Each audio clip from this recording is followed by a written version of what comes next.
leveraging partnerships and cooperation to transform policy imperatives into action. With an eye on the rapidly changing global context, SETI is innovating to constructively address the emerging challenges and opportunities for the region.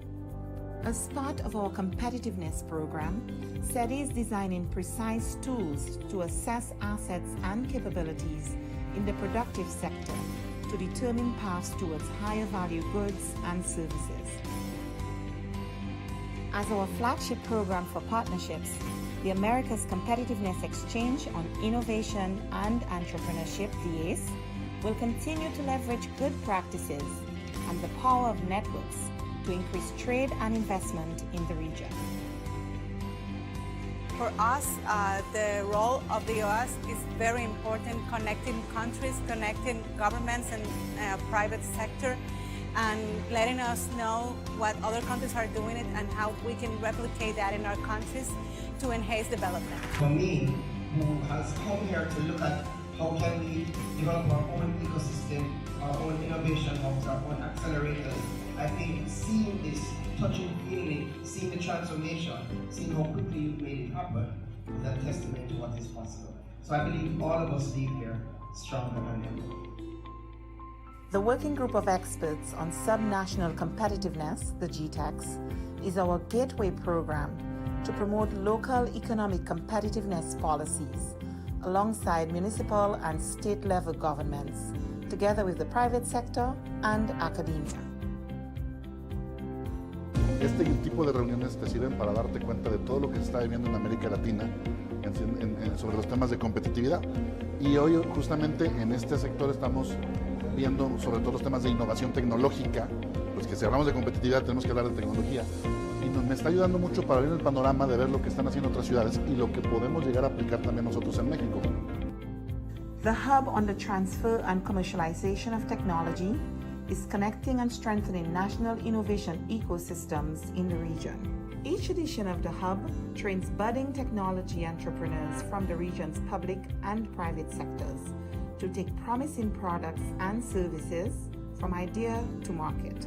Porque es importante que estemos juntos en esto, porque la región tiene que estar unida y me parece que hay mucho conocimiento en la región que todavía no está explotado comercialmente como podría ser, y esta es la mejor manera de hacerlo. Tenemos la proyección de cada año generar y compartir nuevas experiencias entre aquellos que contribuyen a la innovación. Queremos cambiar el cómo lo hemos estado haciendo en Latinoamérica. Queremos generar la unión de los países, queremos colaborar. Our virtual platform on technology foresight, Prospecta Americas, will support OAS member states in identifying and mapping future trends and technological development of critical importance for the Americas.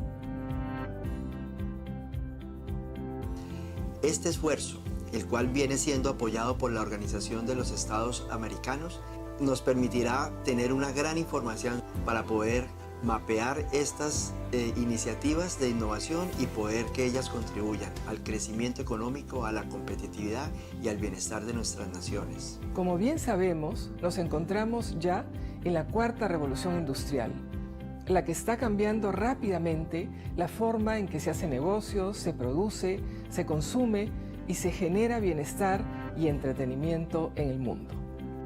Es la mayor amenaza, tal vez la mejor oportunidad que tenemos en nuestras naciones.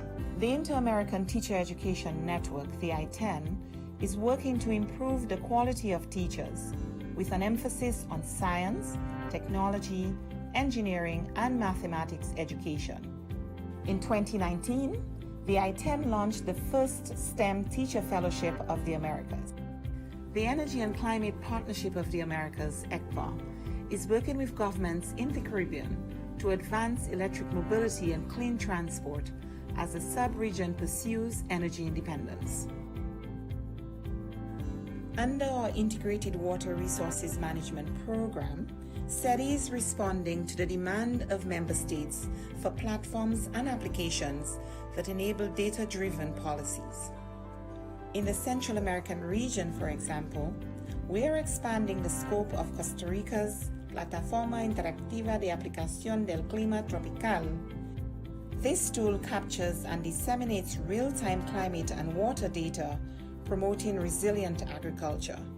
The Inter-American Committee on Ports is building human and institutional capacity through public-private partnerships to address port modernization, logistics, and security. CooperaNet, SETI's multi-stakeholder platform for cooperation and partnerships, is being relaunched in 2019, responding to member states' call for a more robust hub for cooperation. In a region where 8 out of 10 consumers begin or end their shopping process online, SETI has entered into a partnership with the private sector. Es una herramienta que sin duda acerca a las MIPYMES hacia la demanda que hoy está migrando a Internet, y con eso pretendemos mejorar las ventas y el posicionamiento de las empresas pequeñas. As we look to the future, the Executive Secretariat for Integral Development will continue to leverage cooperation and partnerships to expand our reach, proving that together we are much more than the sum of our 34 member states.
Me and my kids have been there for over an year right now. And children are friends.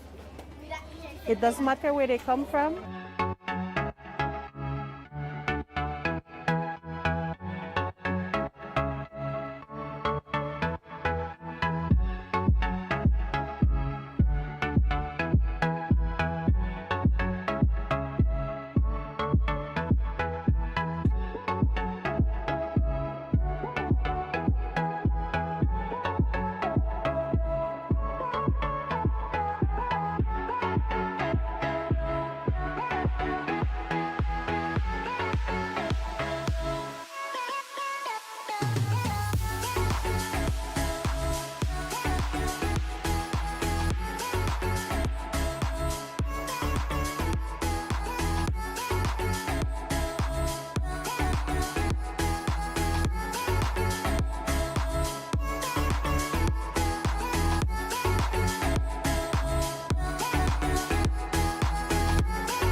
Nosotros estamos en una zona netamente selvática. La línea de adyacencia va desde el norte hasta el sur, va desde Modesto Méndez hasta Aguas Turbias, tanto en el norte como en el sur. Esta línea tiene 215 kilómetros de extensión.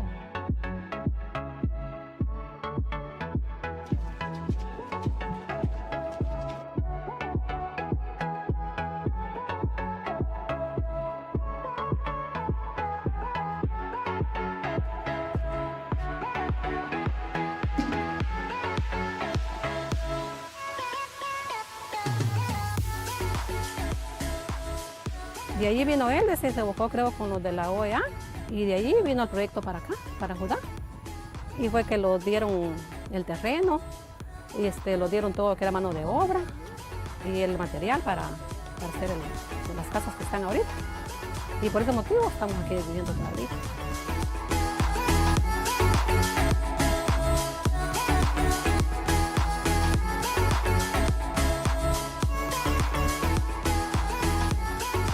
La misión continúa trabajando en la implementación de medidas de fomento de la confianza mientras se aguarda el resultado del reclamo que está atendiendo la Corte Internacional de Justicia por la disputa marítima, territorial e insular. Nuestra oficina en la zona de adyacencia realiza verificaciones a solicitud de ambos gobiernos, facilita reuniones y patrullajes conjuntos entre las Fuerzas Armadas y promueve una cultura de paz y cooperación entre las comunidades locales. Children will be children and they have harmony. They don't see each other as a different country, but they see each other that they're growing together.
Esta organización es el guardián regional en defensa de la democracia, la libertad y los derechos humanos.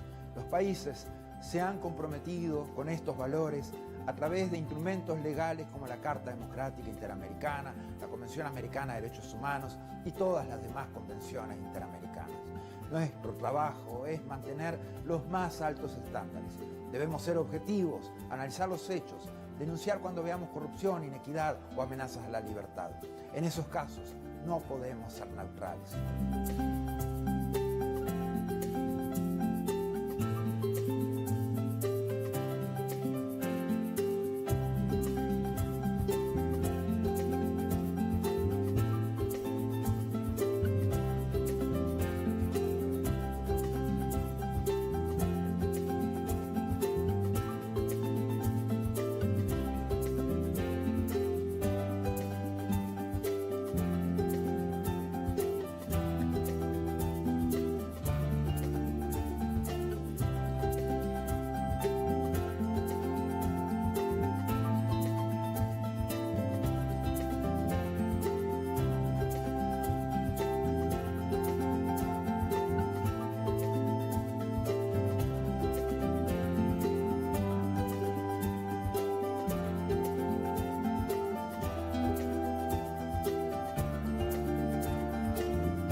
more than 100 years since the inauguration of this building, the OAS headquarters, our institution still brings together the peoples of the Americas to address our responsibilities as a partnership of nations. As we look to the future, our work must also focus on the construction of a positive agenda that continues to favorably impact millions of lives every day.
SETI's results for 2018 proves our effectiveness as a development partner, placing people at the center of our work and leveraging partnerships and cooperation to transform policy imperatives into action.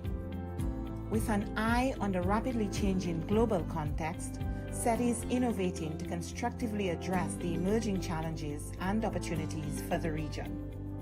As part of our competitiveness program, SETI is designing precise tools to assess assets and capabilities in the productive sector to determine paths towards higher value goods and services. As our flagship program for partnerships, the Americas Competitiveness Exchange on Innovation and Entrepreneurship, the OAS, will continue to leverage good practices and the power of networks to increase trade and investment in the region.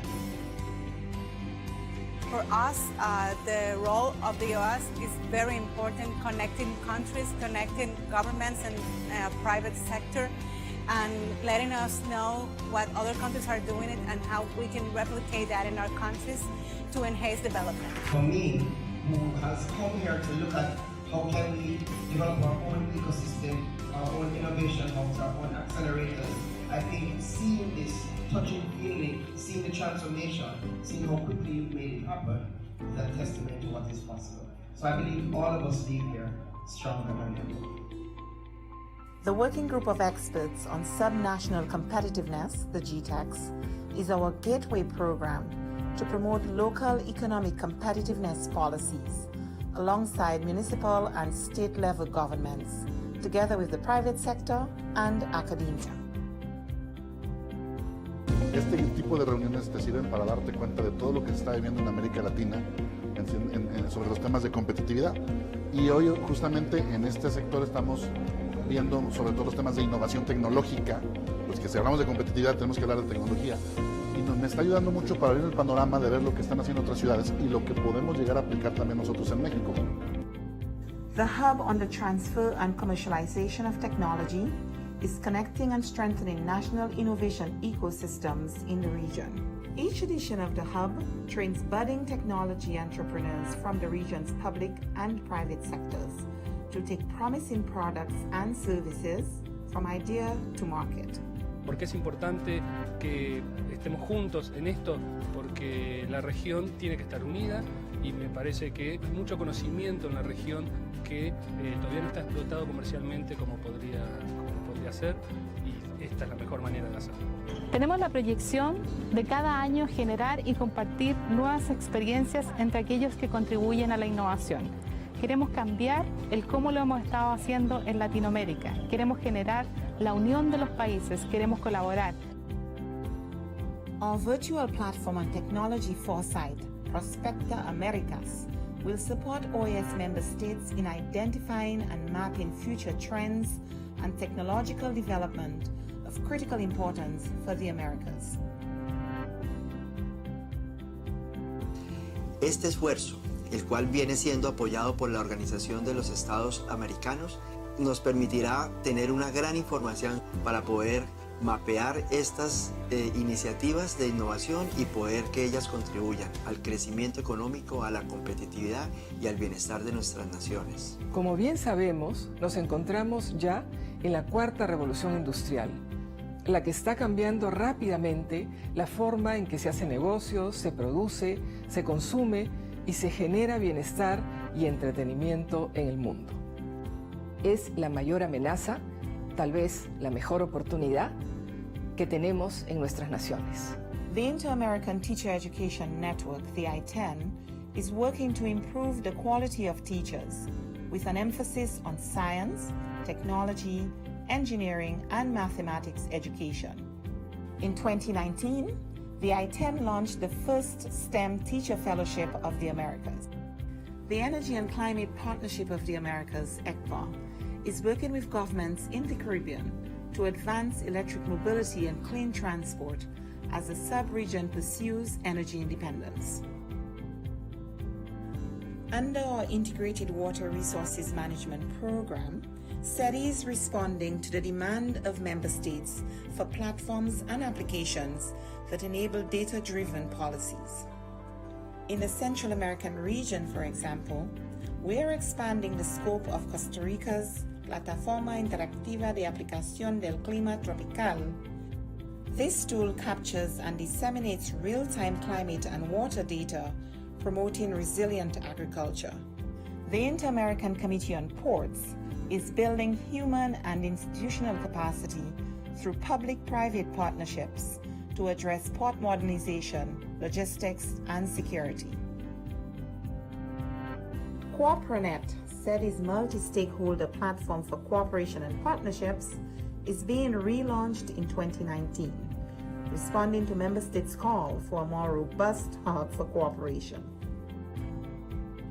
In a region where 8 out of 10 consumers begin or end their shopping process online, SETI has entered into a partnership with the private sector.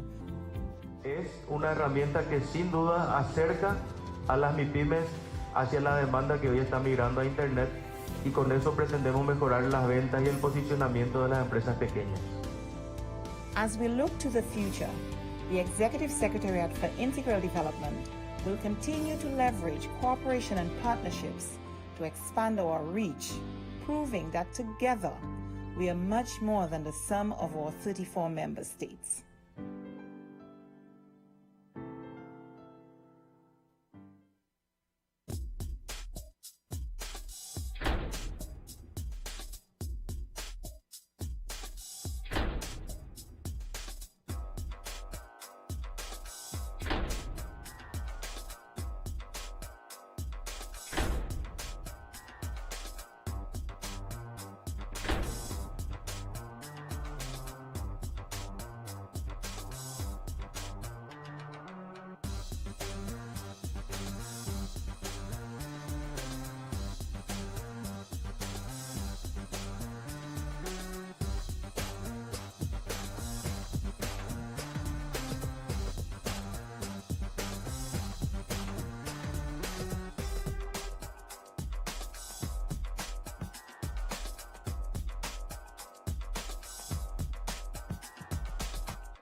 Me and my kids have been there for over an year right now. And children are friends. It doesn't matter where they come from.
Estamos en una zona netamente selvática. La línea de adyacencia va desde el norte hasta el sur, va desde Modesto Méndez hasta Aguas Turbias, tanto en el norte como en el sur. Esta línea tiene 215 kilómetros de extensión.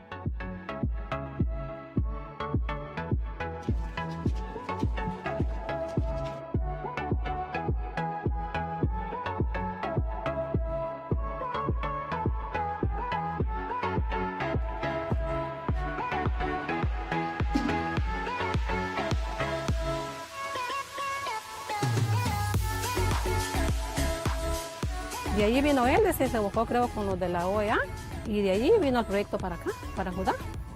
Y fue que lo dieron el terreno, y lo dieron todo lo que era mano de obra y el material para hacer las casas que están ahorita. Y por ese motivo estamos aquí viviendo todavía.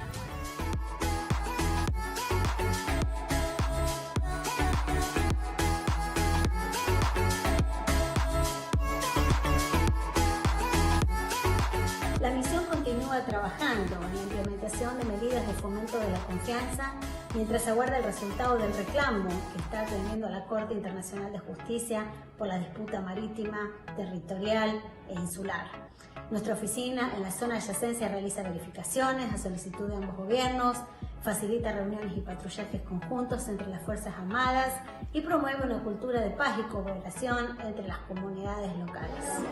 Children will be children.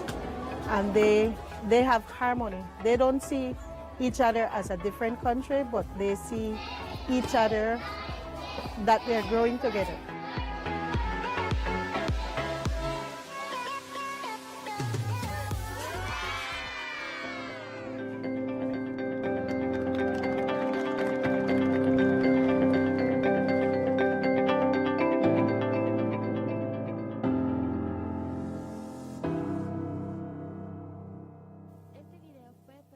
Con la ayuda financiera de la Unión Europea.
Hoy, esta organización es el guardián regional en defensa de la democracia, la libertad y los derechos humanos. Los países se han comprometido con estos valores a través de instrumentos legales como la Carta Democrática Interamericana, la Convención Americana de Derechos Humanos y todas las demás convenciones interamericanas. Nuestro trabajo es mantener los más altos estándares. Debemos ser objetivos, analizar los hechos, denunciar cuando veamos corrupción, inequidad o amenazas a la libertad. En esos casos, no podemos ser neutrales.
More than 100 years since the inauguration of this building, the OAS headquarters, our institution still brings together the peoples of the Americas to address our responsibilities as a partnership of nations.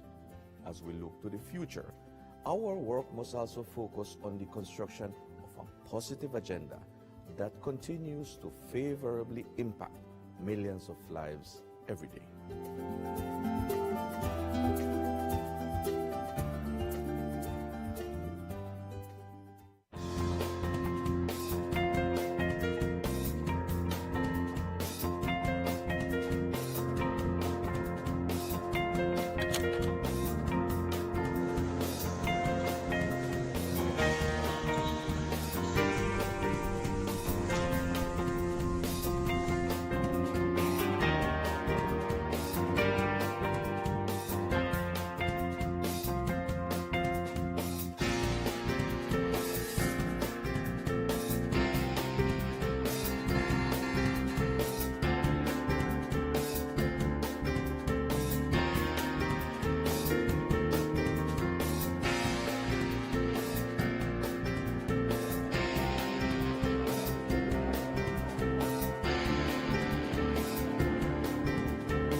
SETI's results for 2018 proves our effectiveness as a development partner, placing people at the center of our work and leveraging partnerships and cooperation to transform policy imperatives into action. With an eye on the rapidly changing global context, SETI is innovating to constructively address the emerging challenges and opportunities for the region. As part of our competitiveness program, SETI is designing precise tools to assess assets and capabilities in the productive sector to determine paths towards higher value goods and services. As our flagship program for partnerships, the Americas Competitiveness Exchange on Innovation and Entrepreneurship, the OAS, will continue to leverage good practices and the power of networks to increase trade and investment in the region. For us, the role of the OAS is very important, connecting countries, connecting governments and private sector, and letting us know what other countries are doing it and how we can replicate that in our countries to enhance development. For me, who has come here to look at how can we develop our own ecosystem, our own innovation hubs, our own accelerators.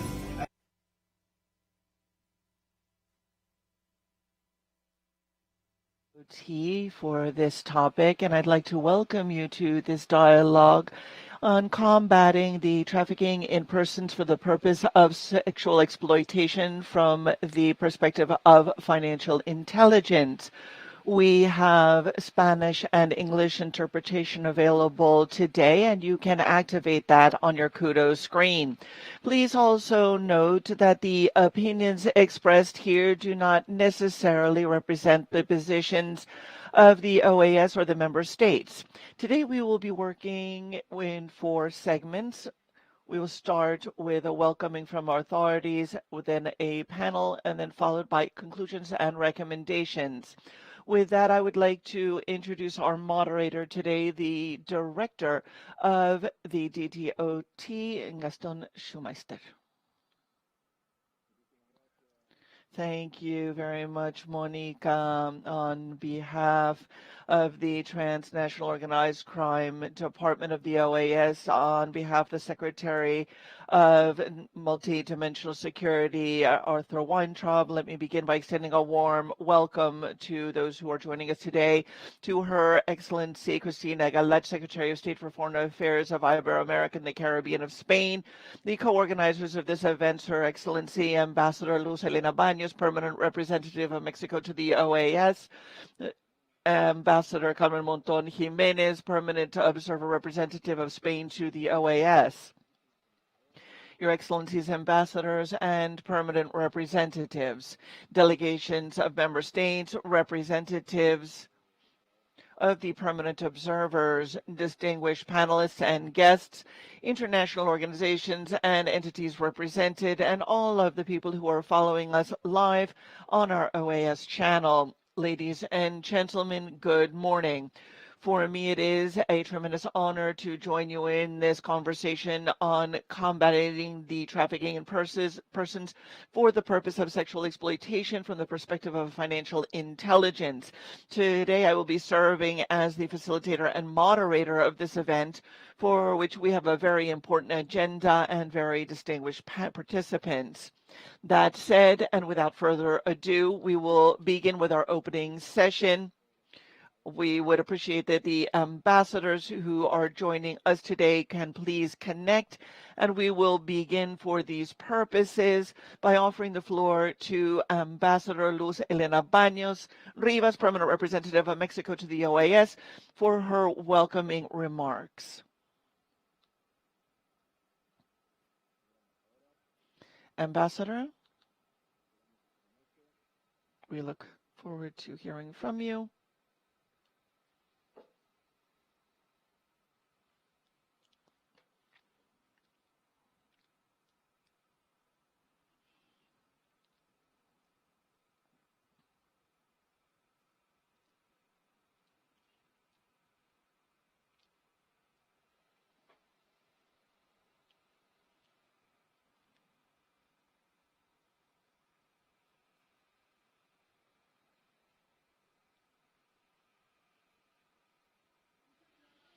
Thank you very much, and good morning to you all, to the distinguished persons who are with us and everyone who is following us live.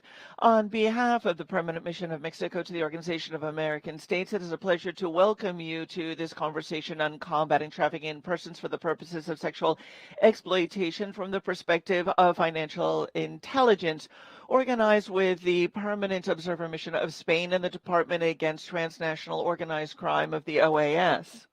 In this conversation, we will hear presentations from high-level officials from Spain, the United States, and Mexico, who will explain in detail the relevance of international cooperation in combating trafficking in persons for the purpose of sexual exploitation, a crime that primarily affects women and girls. In addition, we will hear messages from representatives of the governments of Argentina and the United States on the work of the OAS mechanism for meetings of national authorities to combat trafficking in persons. Although states have concentrated efforts to address the acute economic and social crisis caused by the COVID-19 pandemic, there are other problems that have been aggravated by the pandemic, such as the crime of human trafficking, and these continue to persist. The conditions of exacerbated vulnerability caused by the pandemic have unfortunately been exploited by criminal networks to recruit potential trafficking victims. Due to the differential impact faced by women and girls in crisis situations, the risk of becoming victims of trafficking during the pandemic have increased. In view of this, the government of Mexico has assumed full responsibility the challenge of fighting against criminal networks that profit from the crime of human trafficking because it constitutes a form of extreme violence that affects the dignity and human rights and corrupts the freedom, capacity for development, and the physical and emotional integrity of the victims. Similarly, Mexico has strengthened its national strategy to address this scourge. Among other things, the National Program on Human Trafficking 2020 to 2024, which proposes the strengthening of the assurances of human rights for victims of human trafficking, attention to the intersection of conditions of vulnerability and the expression of multiple forms of violence, and the prioritization of healthcare, as well as access to education and work for victims of trafficking. The fight against human trafficking requires close coordination between all levels and orders of government based on clear and standardized guidelines. The government of Mexico is committed to combating the crime of human trafficking by strengthening its national public policy in this area, as well as by detecting and combating illicit financial flows associated with this crime. At the federal level, Mexico coordinates its efforts through the Inter-Ministerial Commission to Prevent, Punish, and Eradicate Trafficking in Persons, for which the protection and assistance of victims of trafficking is required, which also works with the state councils, committees, and commissions on trafficking in persons. Recently, the 6th meeting of National Authorities of Trafficking in Persons was held. I would like to congratulate Argentina for its work as chair of that meeting, as well as the United States for its election as the next chair. We are confident that the draft recommendations on the challenges in combating trafficking in times of the pandemic adopted at that meeting will contribute to our efforts to prevent and to combat the crime of trafficking in persons in the hemisphere.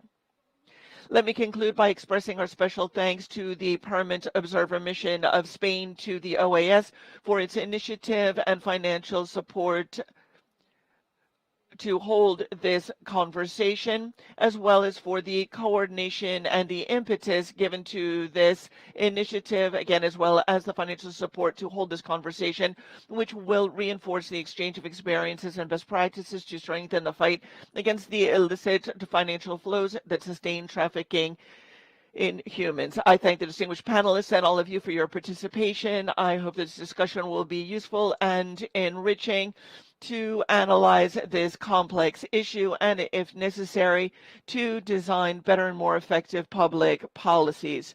Thank you. From the interpreter, sounded origin was extremely deficient. We were able to proceed only because we were privy to the text.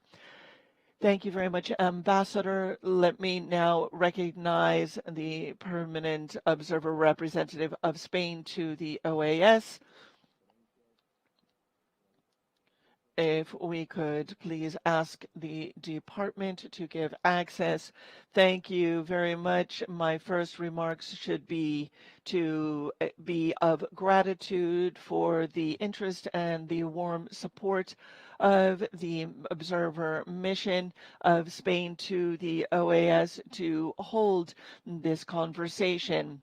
Thank you to the permanent delegation of Mexico, and thank you to the Ambassador Carlos Raimundo.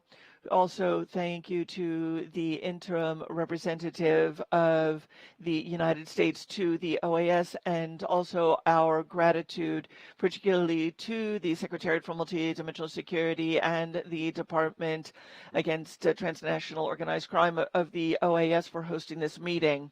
I'd also like to thank the Secretary of State and Foreign Affairs for Iberoamerica and Spain, Cristina Ariat, who has taken time in her very busy agenda to join us. I'd also like to thank all of the individuals who have joined us here today.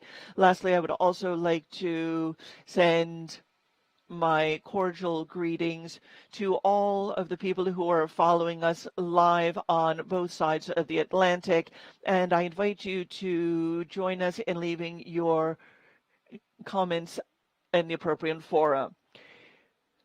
From the Office of the Permanent Observer of Spain, we are expressing through this conversation our commitment to a feminist foreign policy in Spain. We are committed to the global agenda, to work and to lead the fight against trafficking in persons among our friends, our allied companies, the OAS, of course, bilaterally and within the context of the United Nations, working with the private sector and civil society.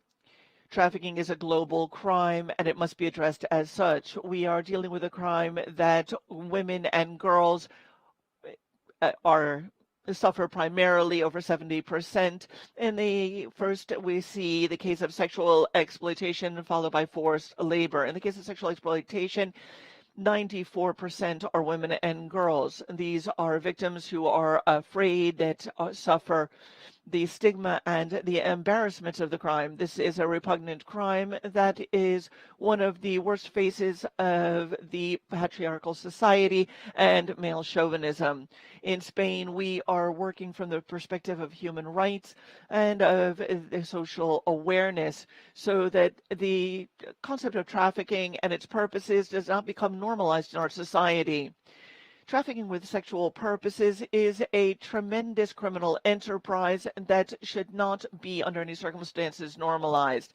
I would like to state quite clearly that furthermore, we need to combat all types of sexual exploitation, whether that is in pornography or sexual exploitation. Again, their normalization, it makes them invisible.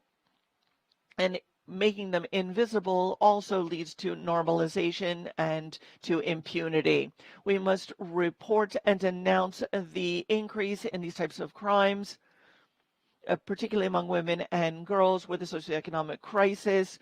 This has seen an uptick in vulnerability, and with the pandemic, criminal networks have found new paths and opportunities in the virtual space. In addition, women have been recruited and by pimps and others, and it has been even more difficult for them to get aid due to confinement and lockdowns. They are increasingly, therefore, vulnerable. Poverty, inequality have also worsened, and the persecution of these crimes, a structural crime that is based on international flows of persons and monies, is of the utmost importance. We can see the importance of this for women and girls in situations that are particularly vulnerable. Migration is also part of the equation, and there are some men who are also paying for sexual exploitation, and I cannot overlook social indifference to this brutal and criminal human rights violation that fall into these networks, victims being, again, mainly women and girls. I hope that instead of feeling resigned, we feel hopeful. This needs to be a constant concern of the international community, of each and every government. We must collaborate internationally to eradicate this form of violence against women and children, coordinate, collaborate between all the countries to prevent this crime and to support and serve survivors. And public agencies should redouble their efforts in fighting trafficking. The Palermo Protocol needs to be strengthened, and Spain is working in that regard. We must also support civil society. those organizations working with survivors across the world, I want to highlight the importance of a victim-centered approach. Spain wishes to contributing to the UN Trust Fund for Trafficking Victims, which in turn funds civil society organizations. Our purpose and our commitment is to work to eradicate human trafficking for sexual exploitation purposes and any purpose, to do away with this slavery of our time so that our world can be more safe and more fair, especially for women and children. Thank you for your attention. And once again, thank you to Mexico, Argentina, the United States, the Secretariat of Multidimensional Security, and the Department Against Transnational Organized Crime of the OAS for their collaboration. Thank you so much, Ambassador Monton. Now I'd like to give the floor to Ambassador Carlos Raimundi, OAS Permanent Representative of Argentina and representing the current chair of National Authorities on Human Trafficking. Ambassador, you have the floor. Thank you very much. Thank you to all the authorities present. Thank you to Luz Elena, to Carmen. Thank you for the presence of Cristina Galach from the Secretary of State for Foreign Affairs of Spain and the representatives of the U.S., which is going to chair the 7th meeting. My brief participation here is because Argentina chaired the last meeting of high authorities, and I could sum Argentina's perspective up in one sentence. Human trafficking is not combated with good intentions, but with proactive, intelligent, coordinated public policies. I'm thankful to the entire Argentine team, especially Secretary Borsellino, for all the efforts involved in holding that meeting. And I echo everything that's been said before me, and I only wish to add that this is one of those topics where the OAS's work is truly worthwhile. There are no political or ideological differences on this topic. We are all opposed to this crime. And because it's a transnational crime, it must be addressed through coordinated multinational policies that must tackle each and every phase in the process, from the start, transit, and in the destination countries. Understanding that at the root of this is the extreme poverty that leads to vulnerability, and on the other end, the extreme wealth that makes this a lucrative business. When Argentina was studying its internal law in this matter, it was often said, if there are no customers, there is no prostitution. And if you translate this here, if there's no business, there's no trafficking. We celebrate the outcomes of the last meeting of high-level authorities and the recommendations that came out of that meeting to step up the monitoring and tracking of the proceeds of this crime, to seize those proceeds and then use them for the benefit of victims. The idea is that there is an entire financial structure behind this, and so we must intensively exchange information. This is a financial intelligence task for us all. Unfortunately, in recent years in Argentina, intelligence efforts tended to be much more focused on espionage against internal political foes than on these kinds of threats. But this is why we recommend that the financial aspect of this crime be addressed by the 7th meeting. Another recommendation was to not criminalize victims. A working platform was set up along with a third plan for 2021 to 2027.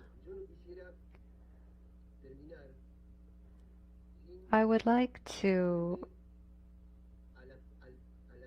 be sure to mention the very first phase in this trafficking crime, because the trafficking routes, as we have observed, tend to be one way from underdeveloped areas to developed areas. On one end, there are extreme conditions of vulnerability, and that then creates business on the other end. It's very rare for it to occur in the other direction. And for this reason, we must focus on structural vulnerability in our countries.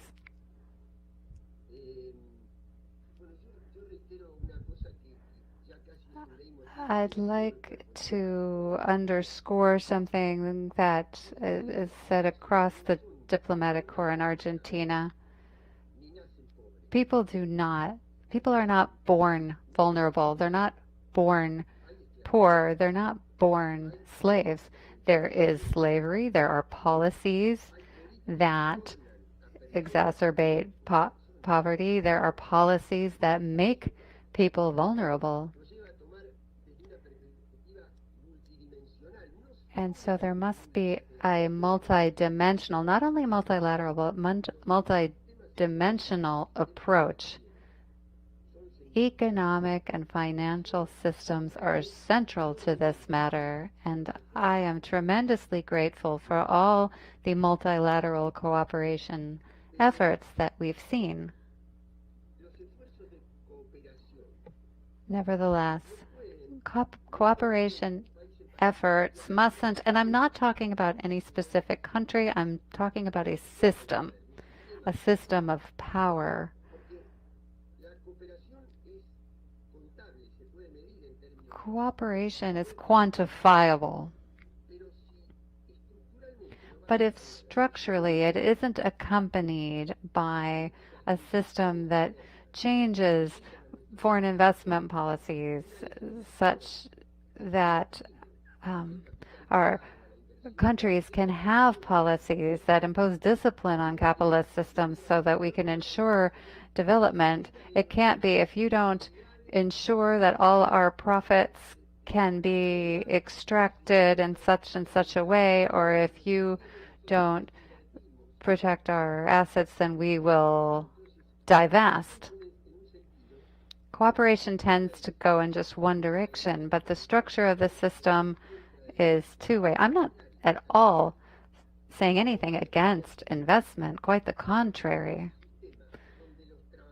But in a system where workers are working, the economic system is producing, and there's equality, everybody wins. And cooperation policy should therefore be accompanied by economic investment policies that ensure sustainability, instead of just bolstering capital flight and everything flowing towards monopoly powers. I wanted to share that perspective. And again, thank you very much for allowing me to participate in this discussion.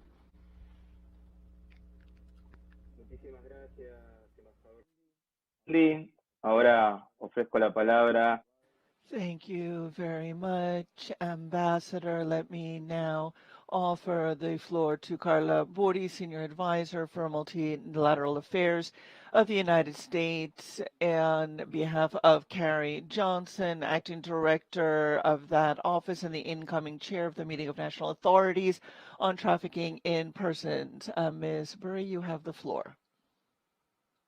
Thank you very much. Embajadores, damas y caballeros, buenos días. Es un honor. Ambassadors, ladies and gentlemen, it is a pleasure to be here with you. Dr. Johnstone sends her regrets that she is not able to participate in the opening of this event due to a late-breaking meeting this morning with senior State Department officials. So she has asked me to deliver remarks on her behalf. The United States is pleased to assist in opening this dialogue on trafficking in persons for the purpose of sexual exploitation from the perspective of financial intelligence. We thank Mexico, Spain, and the OAS Secretariat for hosting this event. The dedicated efforts of all our countries is important to end trafficking in persons. Human trafficking is a highly profitable crime that generates an estimated $150 billion worldwide per year, with a significant portion of those profits passing through legitimate financial services institutions. One of the most effective ways to identify broader criminal networks and to take the profit out of human trafficking is to follow the financial trail that traffickers leave behind. As a starting point, we encourage all member states to establish or strengthen as appropriate comprehensive anti-money laundering legislation and to consider trafficking in persons to be a predicate offense of money laundering consistent with the Palermo Protocol. There are a number of identifiable stages of a human trafficking scheme during which traffickers may interact with the financial system. Providing financial institutions with guidance on red flag indicators to detect suspicious financial activities can enable financial institutions to provide information on suspicious activities that can greatly assist law enforcement and other authorities. Governments, in partnership with civil society and the private sector, can use information on financial typologies and money laundering methods to identify and report activity that may be consistent with human trafficking schemes. Governments around the world have established financial intelligence units to analyze reports of suspicious financial information that may be indicative of money laundering and associated predicate offenses such as human trafficking. In partnership with financial institutions, these units are able to investigate suspicious transactions, track money flows, and collect evidence tied to human trafficking crimes. We encourage member states to take proactive, parallel financial investigations as a standard practice when investigating and prosecuting human trafficking offenses. The United States is also continuing to improve its approach in this regard. We recently enacted significant anti-money laundering reforms, including the Corporate Transparency Act, which requires certain companies to disclose their beneficial owners to the government.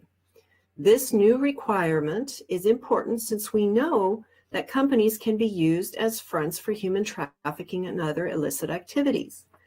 This new mandate will, we believe, enhance the U.S. law enforcement's ability to trace human trafficking and other illicit financing networks and supply chains through financial transactions. In the United States, the U.S. Department of Treasury uses its authorities, partnerships with law enforcement, and engagement with other countries, the private sector, international organizations, and civil society organizations to combat human trafficking. The Department of Treasury also protects the U.S. and international financial systems by blocking the property of numerous sanctioned transnational criminal organizations, including those involved in human trafficking. Survivors of human trafficking often discover that traffickers have taken control of their financial identity or banking products and limited or prevented their access to the financial system, thereby spoiling their credit record and hindering financial reintegration. Financial institutions and civil society can play an important role in assisting survivors in the recovery process by providing them access to digital financial services such as online microcredit. In conclusion, the United States looks forward to a fruitful dialogue today. And again, we would like to thank the governments of Mexico and Spain and the OAS Secretariat for organizing this event. Thank you. Have a good day. Muchísimas gracias, Carla Burry. Thank you very much, Carla Burry. Let us now continue with our agenda, and we will now hear from Cristina Galach, the Secretary of State for Foreign Affairs and Iberoamerica and the Caribbean of Spain, with a presentation entitled The Struggle Against Trafficking for Human Exploitation, a Multi-Pronged Approach to the Address Human Rights Violations. Thank you very much. Good afternoon to those of you in Spain. Good morning to those of you in the Americas. I would like to welcome all of the ambassadors, all of the friends who are joining us today and are following this conversation, these discussions, and specifically, I would like to send warm regards and a big hug to our Ambassador, to Carmen, and thank her for the invitation to participate in this event and for the remarks that she has given in terms of noting the importance of the topic and the commitment of the Spanish government. I would like to follow along these same lines. If you would allow me, I'd like to focus on three things. First of all, set the context for the topic and then subsequently refer to the impact, the consequences of the pandemic, both on the vulnerability of certain groups and on the victims themselves, as well as the sophistication of the mercantilist approach involved in this crime. And lastly, I'll refer to the importance for Spain of this topic and our will to collaborate with governments and the private sector in grappling with it. First of all, let me begin by noting that trafficking in persons continues to be deeply rooted in our societies, and is integrated into our economic systems. It benefits from current regulations of our labor and financial markets. Unfortunately, trafficking remains a relatively normalized and invisible activity in our societies.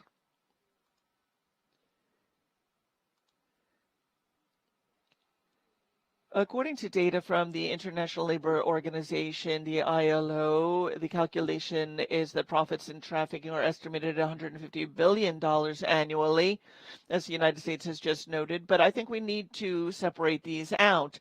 Approximately 100 million, some 99 million, comes from trafficking for sexual exploitation, and 50 million come from forced labor exploitation. In contrast to the 11,841 people who were prosecuted for trafficking worldwide, only 9,548 were convicted. It's a high percentage. This is through 2019, but it is also important to note that a large number of people who were prosecuted were not found guilty, and the victims therefore did not see justice done. These gains are estimated to be on the rise due to the increase in trafficking activities for sexual exploitation, making it clear that the COVID-19 crisis has, of course, not brought a halt in the upward trend in human trafficking, but rather provided an opportunity for these criminal activities to escalate.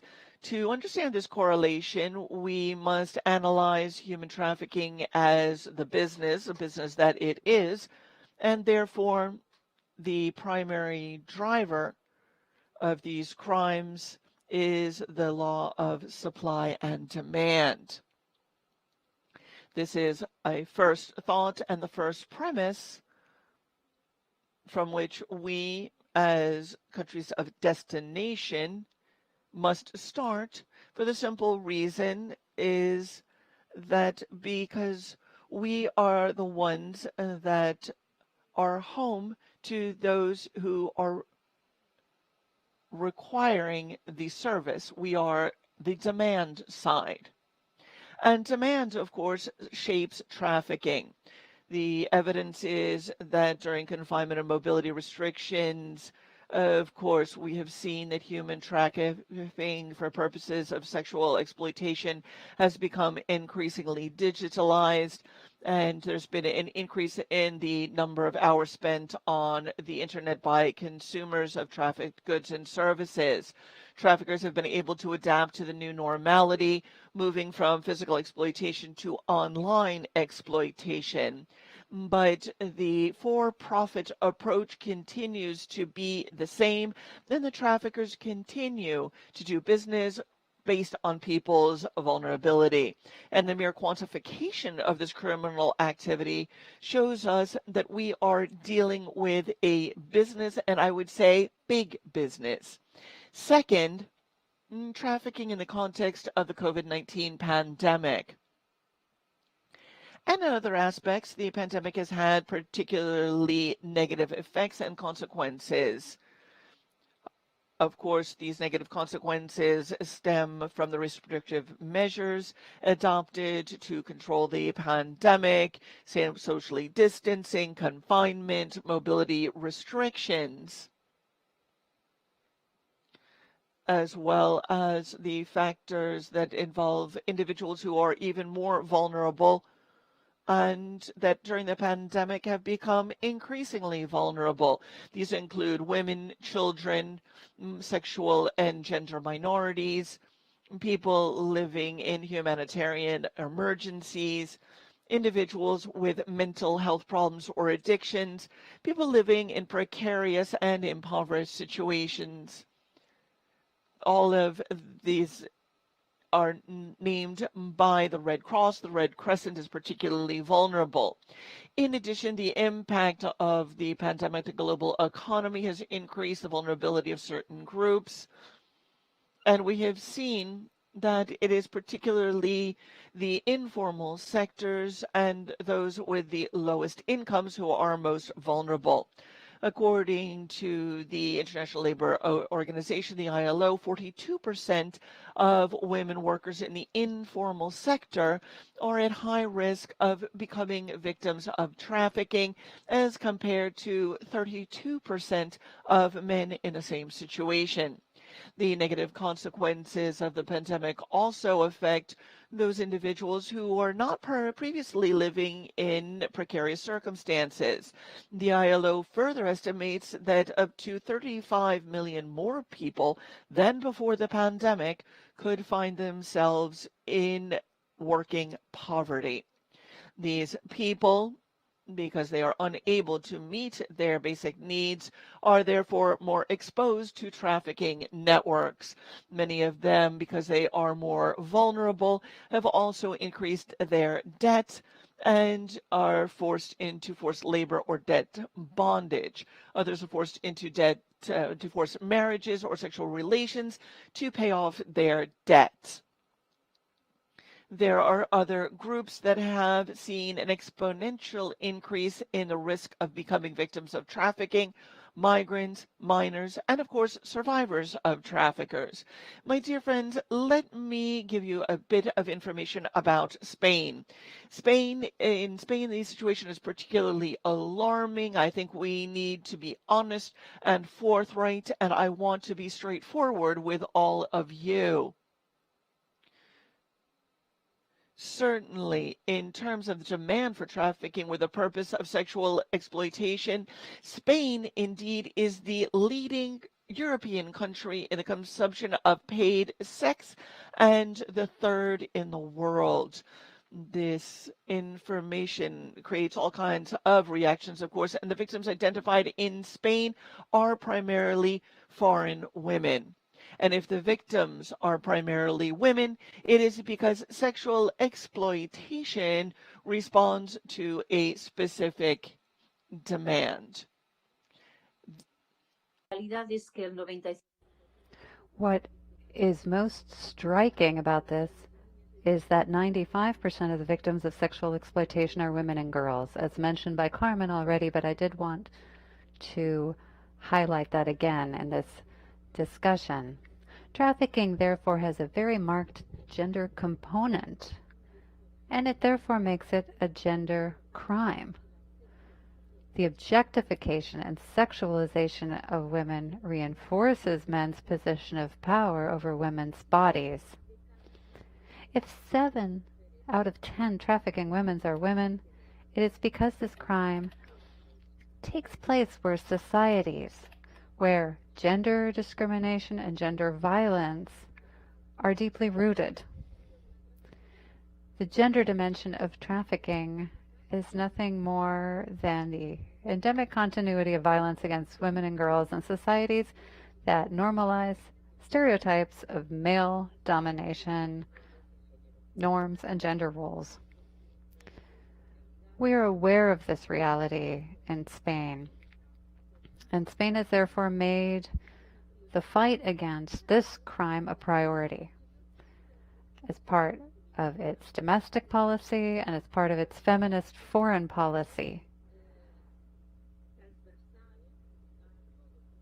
Mainstreaming gender into all the work that we are doing in all the different areas. And this is why such discussions are so important, because the first step is always raising awareness. And in order to design effective strategies against trafficking, future measures taken by Spain will follow the lines of work already established by international standards, including the UN Plan of Action approved in 2010, whose revision is scheduled for fall of this year, and more specifically the ICAT Action Plan presented in April of this year, and which has given us a path for the future years. Spain has initiated bilateral negotiations with some countries affected by the same trafficking routes, addressing trafficking jointly between the countries of origin and destination. And here I'd like to highlight negotiations with 3 countries, Colombia, Bolivia, and Paraguay. Countries whose nationals have been victims of this crime. The aim of these contacts is to be able to conclude bilateral agreements that will enable us to equip ourselves with effective instruments in the fight against trafficking. Another important line of action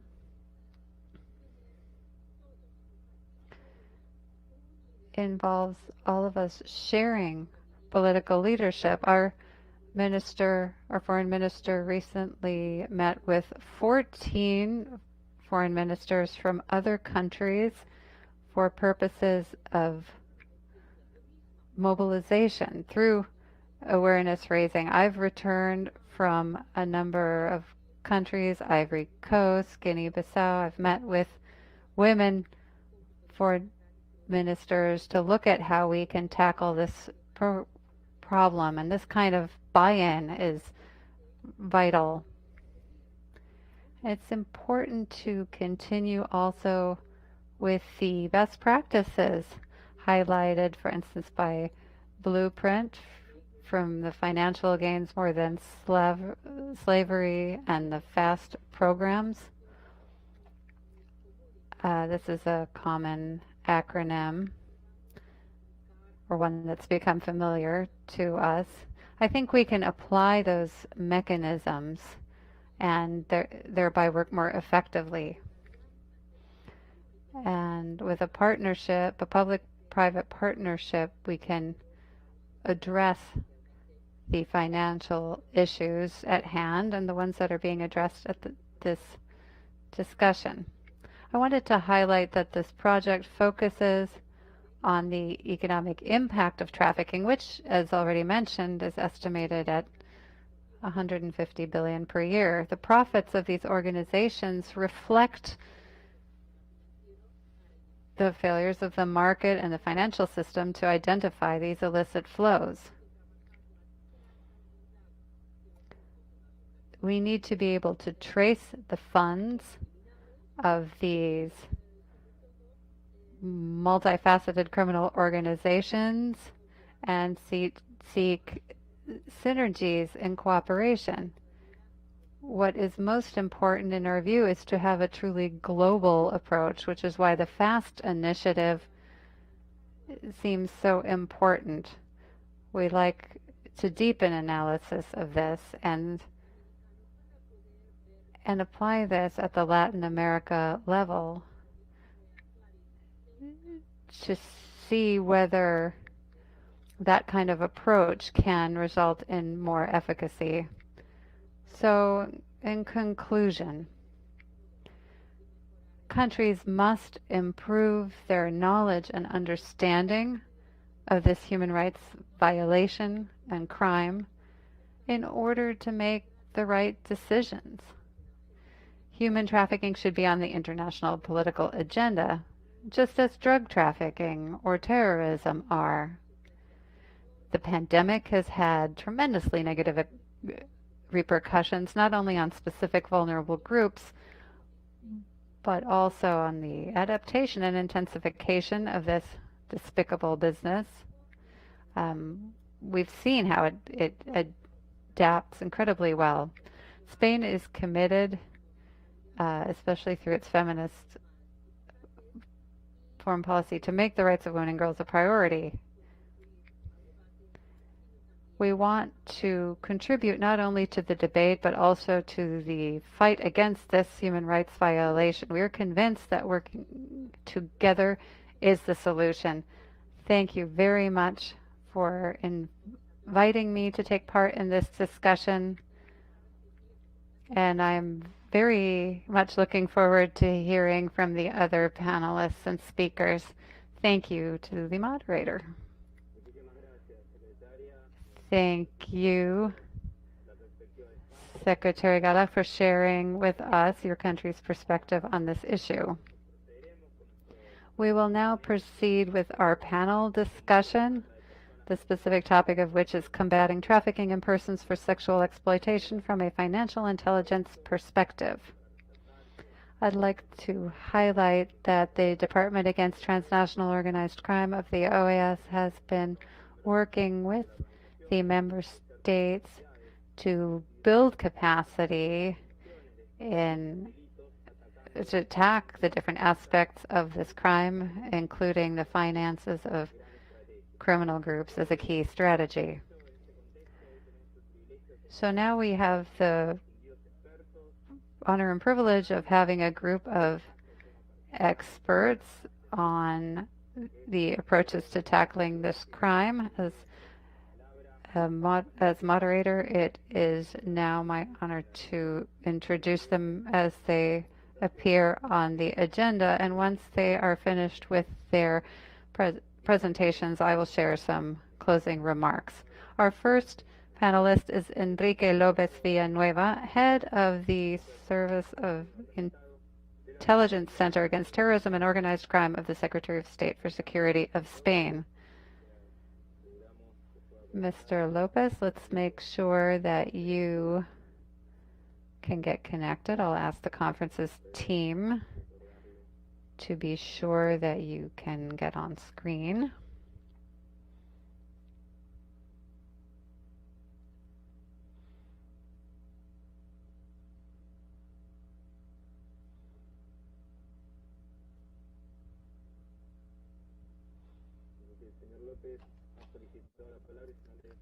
Mr. Lopez has requested the floor. Could we please assist him, or perhaps if you request the floor again, we could get you on screen.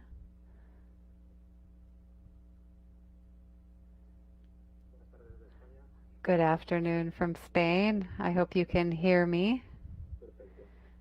Yes, perfectly well. Thank you, Mr. Schulmeister, for giving me the floor. Before I begin, I'd like to send warm greetings to all the ambassadors, authorities, and distinguished panelists taking part in this discussion, especially Secretary of State Gayak and Ambassador Monton. My remarks at this discussion have to do with human trafficking as a lucrative business activity. I have a bit of an introduction that includes aspects already highlighted by Ambassador Monton and Secretary Gayak. After that introduction, I will talk about financial intelligence investigations, what they entail. Third, I'll speak of the economic aspects assessed as part of these investigations, and then I'll wrap up with a conclusion. So before I begin, and although it's already been said, I'd like to say that human trafficking, whatever its purpose, but especially in connection with sexual exploitation, is one of the greatest violations of human rights in existence. It involves reducing a person to a mere commodity, a simple object to be exploited for a specific benefit, for profit. The reality of trafficking worldwide is terrifying, and the figures bear this out. According to the European Commission's latest report on human trafficking, between 2017 and 2018, a total of 26,268 victims of human trafficking were formally identified. 70% of these in connection with sexual exploitation, and more than 90% were women and girls. We mustn't forget that human trafficking has a huge gender gap. According to the United Nations, 65% of all victims worldwide are women and girls. And while there can be enormous fluctuations from region to region, in that regard, it is true that generally women and girls make up the overwhelming majority of victims. And this reality underneath is a lucrative and dark business that moves billions of dollars around the world. Some of the figures have already been mentioned. Estimates speak of more than $20 billion in annual profits linked to human trafficking. And according to the ILO, this can be as high as $150 billion if we look at it more broadly and include forced labor, which includes sexual exploitation. And that's how we get these large figures. The ILO estimates that 99 billion would be directly linked to sexual exploitation according to their figures. This is undoubtedly one of the three major criminal activities in terms of profits, together with drugs and arms trafficking. In Spain, to give you specific numbers, these three criminal activities together account for 0.82% of the gross domestic product. This is an estimate. It's over €1 billion. And the thing that makes this different from other crimes, human trafficking, is that the product being marketed is not drugs or arms. It is human beings. And they're not consumed at once. They are used indefinitely over time, generating a stable source of profits. And all these illicitly obtained profits require more or less complex structures, money laundering specifically, which is a horizontal type of criminal activity since it's common to all forms of organized crime as well as to terrorism financing. At the same time, human trafficking is not an isolated criminal phenomenon. The criminal organizations involved have been diversifying their structures through parallel businesses such as credit card cloning, document forgery, marriages of convenience, or small-scale drug trafficking. Today, and in most countries, human trafficking is a low-risk, high-reward activity for criminals. Therefore, the European Parliament has urged member states to turn this into a high-risk, low-productivity activity for criminal networks. The ultimate aim being to strip this of its profits. And to this end, a global financial and asset investigation activity must be deployed to take money and assets away from traffickers and return them to the victims. And for this, there are two key tools that we have: financial intelligence and investigation, which are two absolutely inseparable and complementary concepts and are part of the set of processes necessary to adequately prosecute criminal networks linked to human trafficking.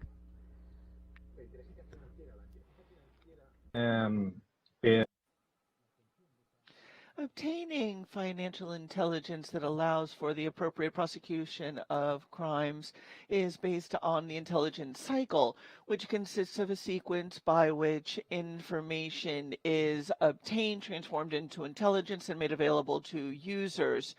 In this case, basically we see 4 phases: direction, collection, elaboration, and dissemination of that information or intelligence.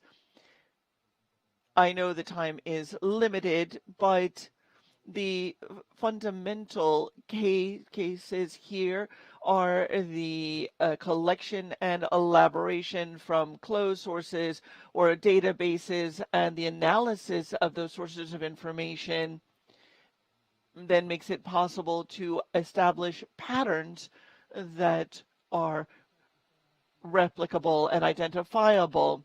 This activity is carried out by the financial intelligence units of each country, which are empowered to receive this information and may often be linked to money laundering and terrorist financing offenses. In Spain, specifically, the financial intelligence unit is the Executive Service for the Prevention of Money Laundering and Monetary Offenses, which is known as the CEP-BLAC. This unit can also exchange information, whether they're European or third country financial intelligence units, for the purpose of identifying financial transactions associated with this particular crime. We also have a state agency for tax administration, a special intelligence brigade of the National Police, and an investigation unit of our Civil Guard Police that are also linked to the FIU. Let me turn to the topic of a financial investigation per se. Financial investigation can be defined as a police action aimed at gathering information and evidence based on the sources of the wealth of traffickers and their internal and external circulation, establishing a causal link with their criminal activity of trafficking and exploitation, with the purpose of detecting autonomous crimes such as money laundering, facilitating confiscation, and obtaining incriminating evidence to prove the crime of trafficking in persons. In addition to the initial investment to create the infrastructure and deliver victims for exploitation, the ongoing management of the proceeds of that exploitation, and finally the laundering and movement of the proceeds are all part of the traffickers' activities. That is why it is so important to act quickly, conducting a preliminary financial investigation before arrests are made by law enforcement. It's also important to have access to the financial records of these networks. Human trafficking is a business. It sounds frivolous, but it is true. And as any other business, it keeps records. These records are often very valuable to investigators. Some of the important documents that can be found in human trafficking include accounts obtained from brothels, and other illegal enterprises, bank statements, details of unstructured transaction, Hawala type systems, notes of invoices paid for advertising, and so forth. However, when confronted with a crime of human trafficking, it is often that no goods or money are found in the hands of the criminal organizations, which may seem contradictory. In this specific case, they choose a system known as a hawala. Hawala is based on a code of honor, a social code that allows for trust and confidence. And they use these systems as basically an offset, as compensation, or is almost like a barter system, which allows for a way to transfer funds, which is also much cheaper. And it is extremely difficult to identify because it is so opaque. This leads to clear consequences, and as we have seen and others have said, that the appropriate international cooperation mechanisms must be strengthened in order to gain access to the financial networks, structures rather, of these networks.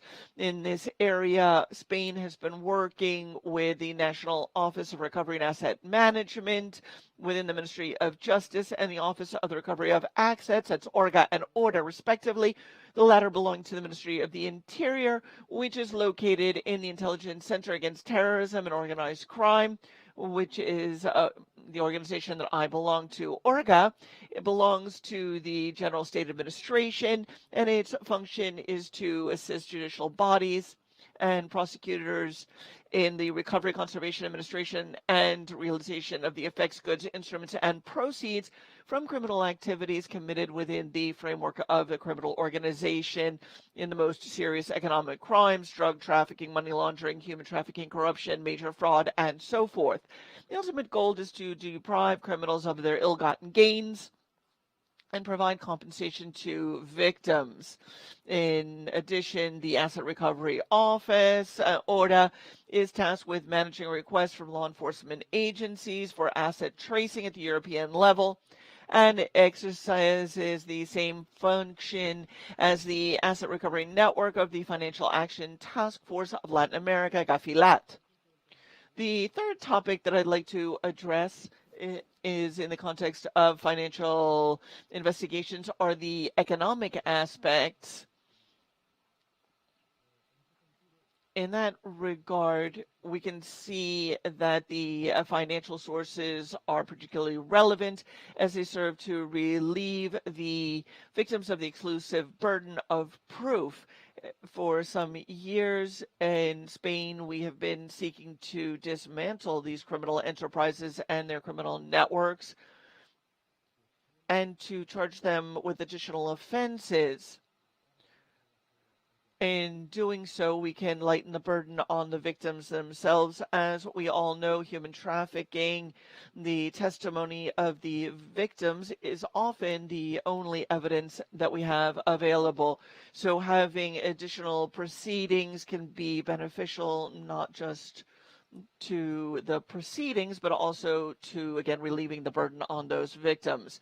These sources includes banking documentation that reveals unjustified monetary transactions. These include documents from credit institutions, lending organizations that reflect the movement of money that is suspect and cannot be adequately justified, money transfers, availability of money in bank accounts that is much higher than would come from normal work activities, monetary income of high amounts, and so forth. Now, it's important to note that all of this evidence does not need to be exhaustive, but it is certainly needs to be indicative, to be at least circumstantial to the investigation. Another element is unjustified wealth. It serves also as peripheral or circumstantial evidence, a position of the accused by patrimony that contrasts with the income that that individual usually receives. So high-end vehicles, real estate properties, jewelry, works of art, and so forth would be indicative of illegal activities. Next is detection of payments made by the victim to the trafficker. Now, it's not very frequent, but it does happen.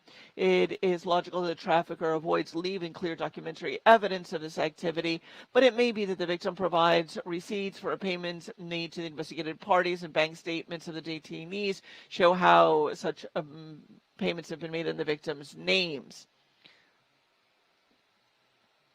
We saw in 2008 in Spain a case of a Paraguayan defendant in which there were payments also between traffickers from Paraguay to Spain to, rather the other way around, from payments made from Spain to Paraguay to recruit victims.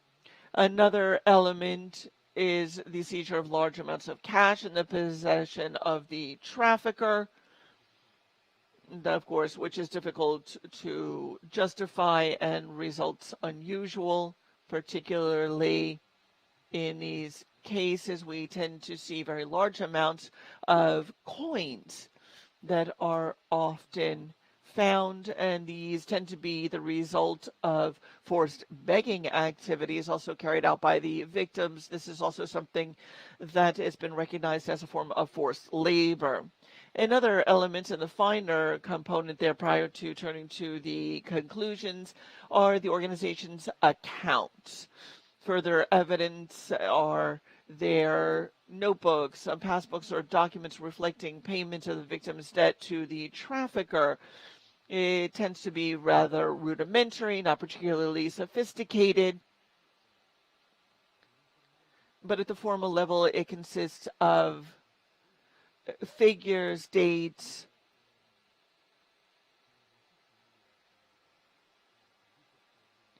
in which they tend to have clients, the payments to suppliers of materials at clubs and other locations. And behind this, of course, there is tremendous business. Not just this, we can see this is the so-called triangle of trafficking. We have trafficking, the suppliers of services, and again, legal and illegal, that work hand in hand with places that work with those engaging in prostitutions, drugstores, doctors, and others. And so there's this crossover between the legal and the illegal side of human trafficking. And to conclude, I wanted to share with you some final thoughts. As we can see, human trafficking generates very large profits for criminal networks. These profits are used in part to perpetuate the criminal business and to continue capturing and exploiting the victims and taking advantage of their vulnerability and need. In this situation, asset and financial investigation, as well as the intelligent work is linked to it, offers a double benefit. First, it makes it possible to locate and confiscate the assets of criminal networks, depriving them of their means of sustenance so that they either disappear, choose a new criminal modality with lower risk. And second, and perhaps more importantly, the seizure of assets illicitly obtained by organized crime can be used, and it is in many of our countries used as specific funds to improve law enforcement capabilities, as well as to compensate victims and to finance projects for their recovery and their resettlement in their full use of rights and freedoms. On that note, I would conclude. Thank you very much for your attention. Thank you very much, Mr. Lopez, for your presentation, for the very detailed remarks, and for these outstanding remarks. Let me now give the floor to Our next panelist, Santiago Nieto, who is the head of the Financial Intelligence Unit of Mexico. We hope that our conference division can give him the floor, the virtual floor in this case. As I've said, Santiago Nieto is the head of the Financial Intelligence Unit of Mexico. Mr. Nieto, you have the floor. Gracias, Gastón. Thank you very much. I'd like to share my presentation, if I may. First off, thank you to the OAS, to the Permanent Observer Mission of Spain, and to the and to Mexico as well for inviting me to this discussion. So I will be sharing my screen as I have a presentation.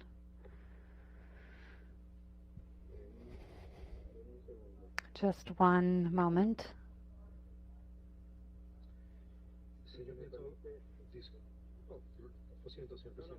Excuse me. We actually have it ready on our end, so if you would like, we could share it and you could simply tell us when to switch slides. Great. I'd just like to ask you that you skip ahead to slide number 17 so I can delve more into the specifics. Just one moment and I will do that. But again, I'd like to express my thanks for being able to participate in this event. It's important to highlight that financial intelligence, like any other government activity and policy, can have a gender approach. It's important that the gender perspective be included in financial intelligence so that we can fight criminal conduct that overwhelmingly undermines the rights of women and children, as I will discuss further on.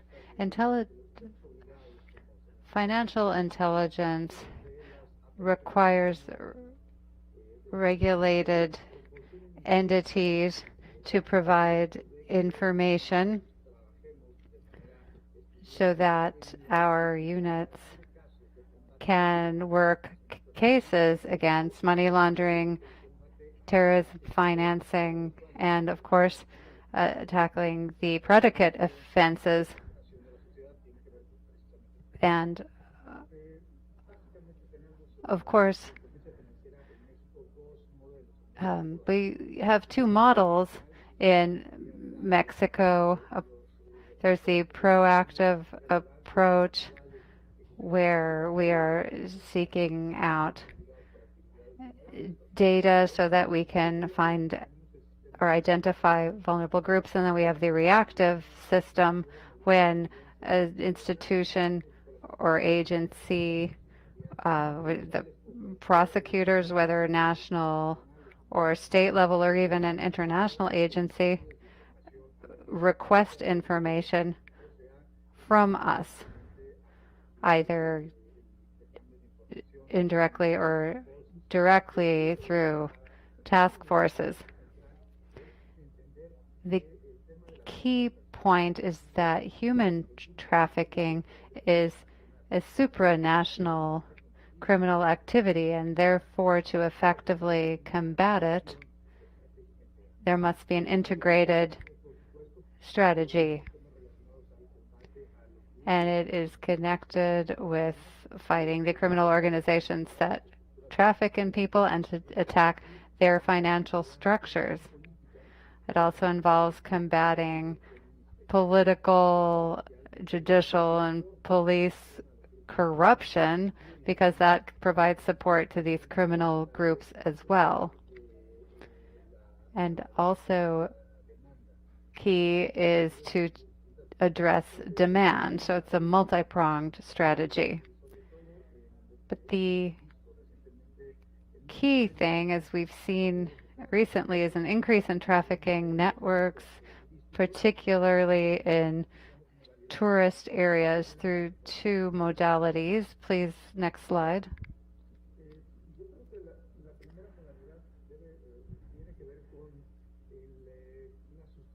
The first has to do with kidnapping of children in different states, generally from medium, low, and low income groups where the children are taken away for purposes of sexual exploitation in the big cities or in the U.S. That's what one trend we've seen. And the other is where women are deceived. They are brought under false pretenses, and then their passports are taken away from them and are then forced into prostitution. This second modality has been defined into a typology so that we can raise awareness in society. And we work together with other agencies that are involved in money laundering and related financial crimes to combat this. What exactly have we done? We've created guidelines together with the Financial Supervisory Authority and the Oversight Agency for Vulnerable People. These guidelines are designed to inform regulated entities about these criminal typologies. And so if a financial system user generates or engages in certain contact, it can be more easily detected. There's a group of people that are constantly changing their business address, for example, or creating new companies with the same shareholders. This can be indicative of front companies and say with modeling agencies or travel agencies or escort agencies and clubs and spas. All of these are businesses of interest, and it helps the regulated entities identify activities proactively. And all of this is based on analysis of risk. We know that recommendation number 1 of the Financial Action Task Force is for countries to conduct a national risk assessment at least every 3 years, and to require sectors to apply a risk-based approach, establishing manuals and guidelines in each sector that is identified as vulnerable. And this leads the regulatory agencies to then develop these guidelines to be able to identify activities consistent with trafficking. Mexico's FIU has identified or has 25 billion pieces of data that are processed using an algorithm and then geographically mapped to identify types of transactions, amounts of transactions, and then certain activities are rated to be able to establish standards. And we can identify if there's money laundering or other crime based thereupon. And if we identify, we can then identify certain conduct like human trafficking, and then with its different modalities of trafficking in minors, sexual exploitation, etc. And then the unity has the power to block or freeze accounts and to report this activity to the competent authorities. Next slide, please. Next. In terms of binational collaboration, there's been a lot of work with the United States. Next month, we will be holding a meeting with Guatemala's authorities in the two different types of crimes I discussed.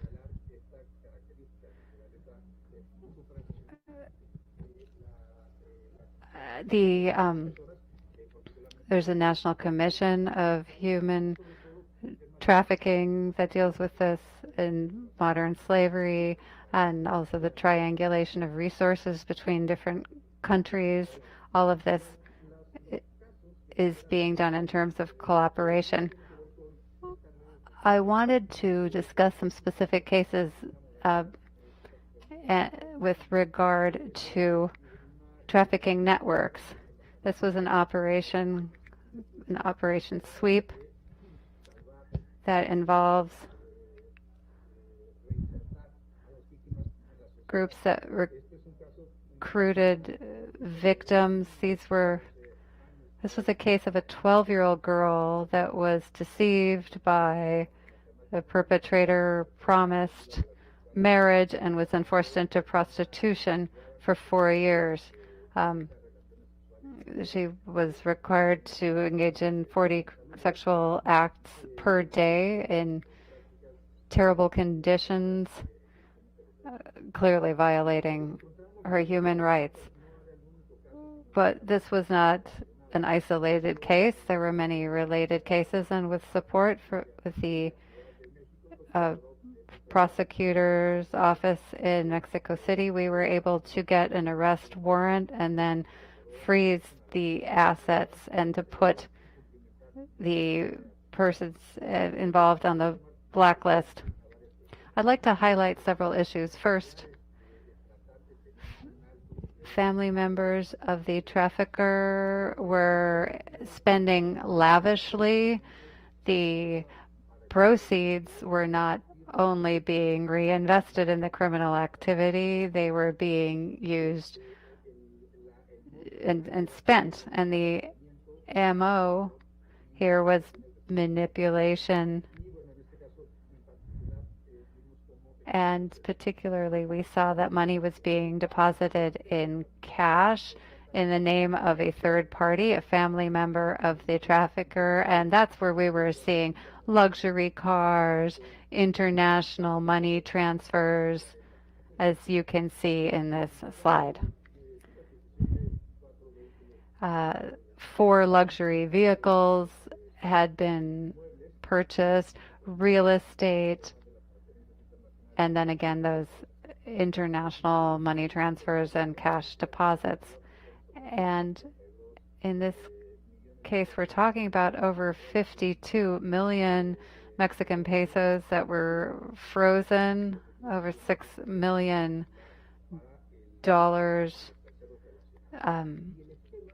in the hands of third parties. This scheme involved front businesses to try to justify the ill-gotten gains. Next slide.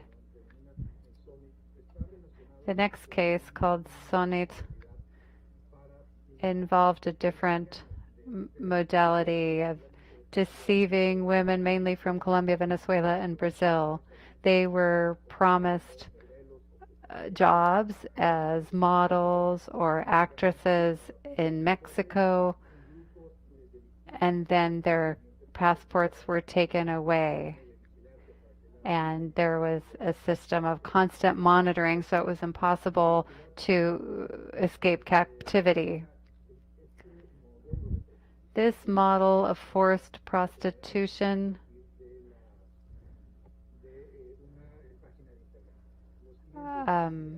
had a website. Customers would use the website, and then payment could be made in one of 2 ways.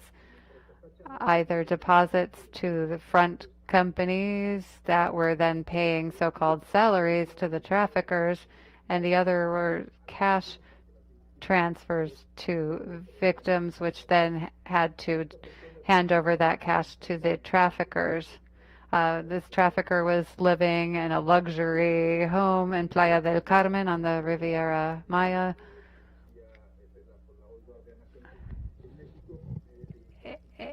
And there, we ended up getting 3 arrest warrants. We think that over 1,000 people were trafficked in this way over the years in which this was operating. And there were, well, next slide.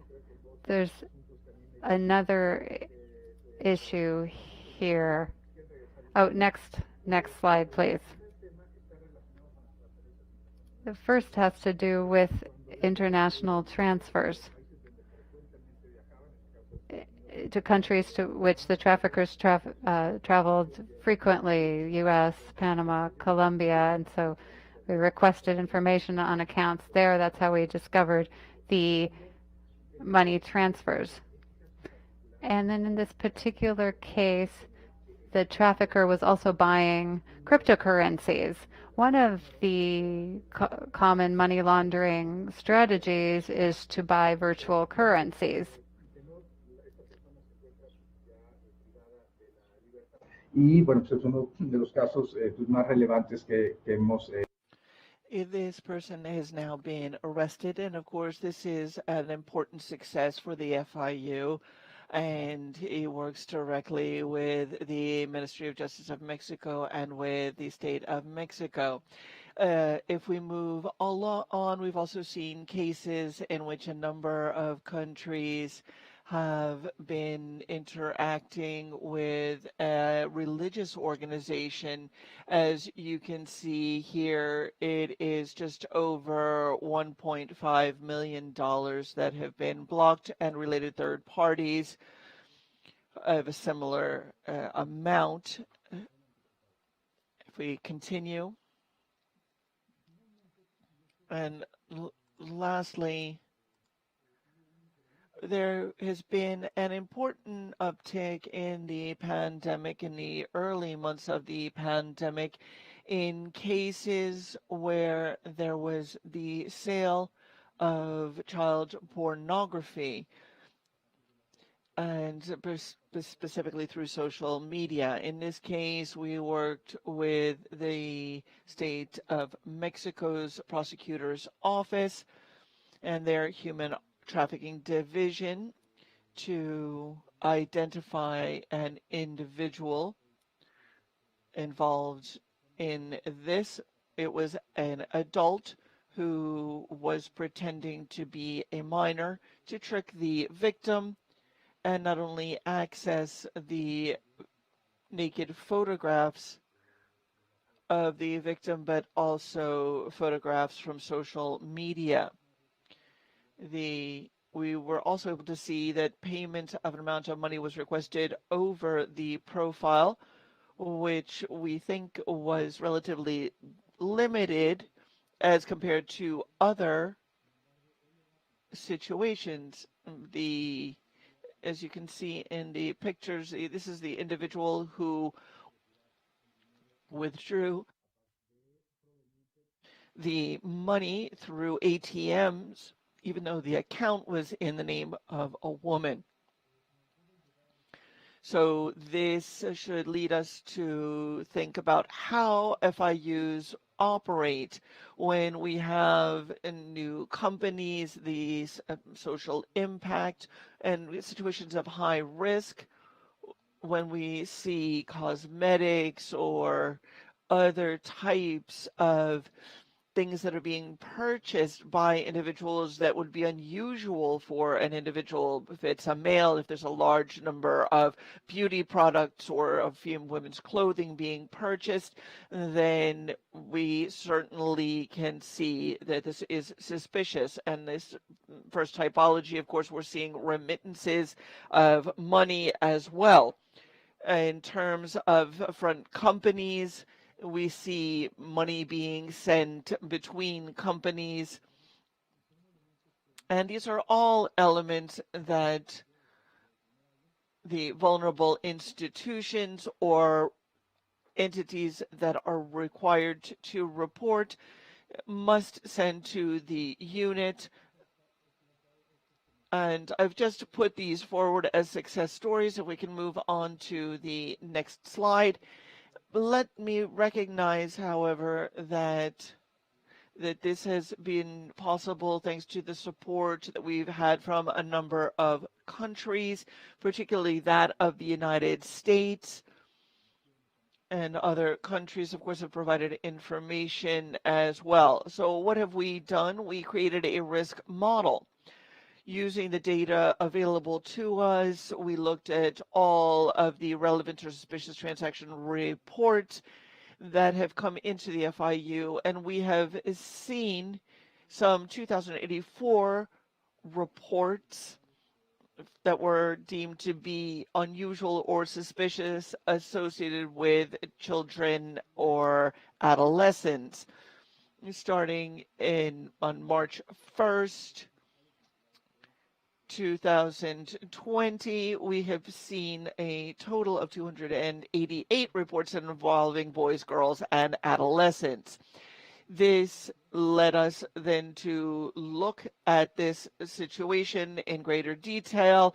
We've seen 59 reports again from that period, from March 1st, 2022 date specifically. And we can see in terms of the blocked account, we are looking at a total amount that has been embargoed of 144 billion pesos that have been frozen. This is important to note because the Mexican legal system allows us to block the accounts or to freeze them as of the time that a habeas corpus is, or an amparo writ is filed. However, we have nonetheless been able to move forward very successfully in this regard using these resources from these accounts that have been frozen. I would like to close with a final thought, and that is that as all institutions, I think that we can certainly start with a gender perspective. We need to do this in terms of understanding what the crimes are that disproportionately affect women, or we can do this based on methodology.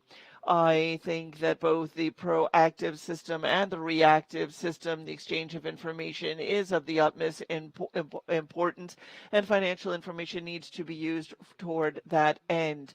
It is important to track money, of course, but we also need to look at predicate crimes and show how those monies are being used in the regular system.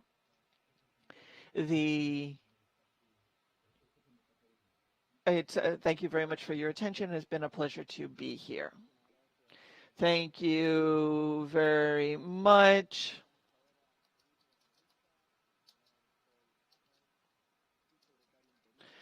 Thank you again, Mr. Nieto. Let us turn to our panelist, Paul Ahern, Acting Assistant Secretary for the Office of Terrorist Financing and Financial Crimes of the U.S. Department of the Treasury.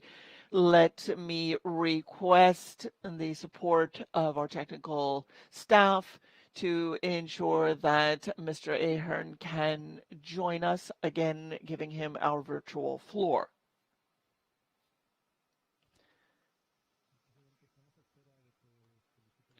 Thank you. We are waiting for him to request the floor. Aquí le tenemos. Perfecto.